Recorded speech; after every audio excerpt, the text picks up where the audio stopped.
Greetings and salutations, this is Imperator Vespasian and his trusty sidekick. Hello. So in front of you, you have the KV1 as used by the Finnish army in the Second World War. KVs are Russian heavy tanks, in fact the heaviest, toughest tank in existence at the time. It had a very good anti-tank gun. It was actually fitted with an anti-tank gun, which most tanks had a really rubbishy anti-tank gun. The Russians fitted their KV with a 76mm anti-tank gun, which had a lot more stopping power than the standard 45mm, which the rest of the Russian tanks carried, or indeed the 2-pounder carried by the British, or the 37mm carried by the Germans. That being said, they weren't all that easy to use. The Russians had a huge amount of problems with these tanks. Visibility was basically rubbish. The tank turret looks nice and big, but it wasn't all that easy to operate, especially in the cold. But you know, it's a heavy tank, so it's a nice, useful thing to have on the battlefield. Now, the KV was captured by the Finns and deployed into the Finnish army. They used to flip a coin every time they captured a heavy tank to decide which of the two heavy tank platoons it would go to. The first KV captured took the Finns 2 days to capture. It broke down and the Finns surrounded it and the tank refused to surrender. They climbed onto the tank and they attached smoke grenades to the tank. One way of taking out a tank, you put a smoke grenade on the firing slits, and this is early war, so they're not covered in glass, and you pump the tank full of smoke and the crew have to get out, but the smoke grenade didn't work. Then they managed to attach a grenade to the tank which stopped the turret moving. They attached lots of bombs and stuff to it. They just couldn't get in.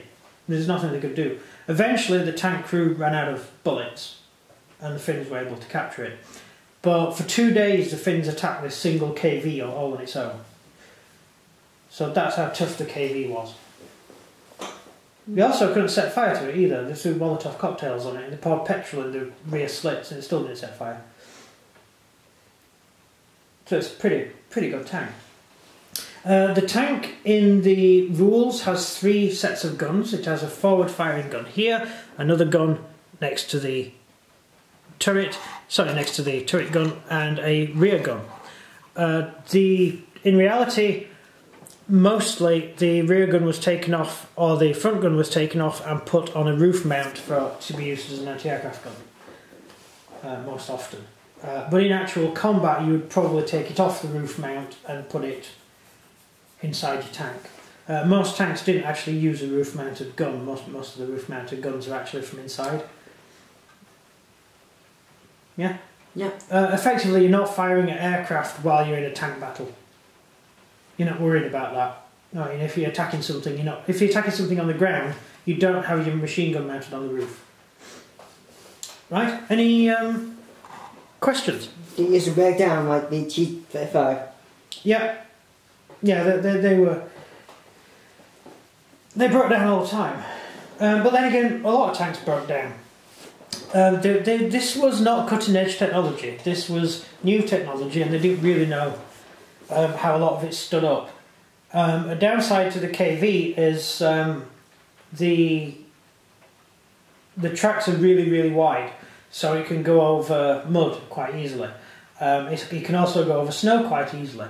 Unfortunately, if it throws a track, then it is twice as hard to fix because the track is so heavy and takes so much threading to get in because they're huge tracks.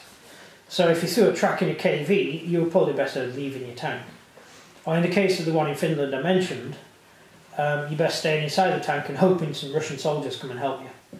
As it was, they didn't. Anything else? Is it made out of tin cans?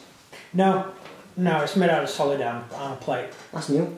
It had actually the same armour as a Tiger tank, but don't mention that to German players because they'll get upset. It had a huge amount of armour. It was very well armoured. And as the war went on, it got increasingly heavier armoured. Another problem is when you're carrying a huge amount of armour, it does tax your engine a lot. I mean, the Germans ended up putting submarine engines in some of their tanks, the pistons, to keep the tanks running. Because it's just such a heavy amount of metal to drag around. Although they did dig one out of a bog in Latvia, I think.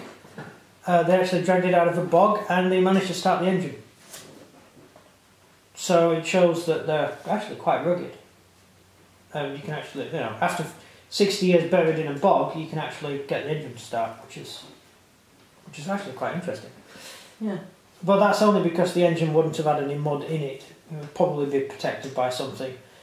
And it was very well oiled when it went in, so the engine managed to preserve itself. The lower temperatures would have helped too. I mean, if you get one of these and leave it out open in the raining in Yorkshire, it would have rusted away in 60 years.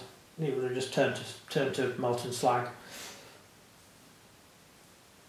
Rusted slag. Be rusted, yeah. Yeah.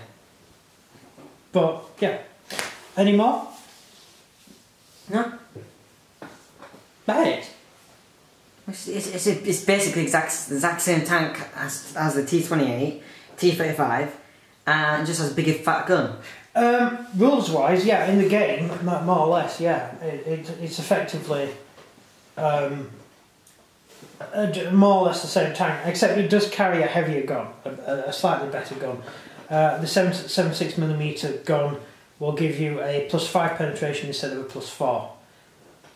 So that it's 1 point better, which actually makes a difference on the battlefield. That 1 point often makes a difference between killing a tank or just stunning it for a turn. Yeah. Yeah. So is that it? Yeah. Alright, not really much to say on it. I'll go into more detail on the actual thing when we do the Russian version. But Did we do the Russian army? yeah, we haven't done the Russian T20 KV1. Alright. Right, over to you for the answer. So if you enjoyed this video, please like and subscribe, and comment down below what you think of the Russian/Finnish KV1. Right, yeah. Yeah. Right, that's it from me. And everything from him. Goodbye. See ya.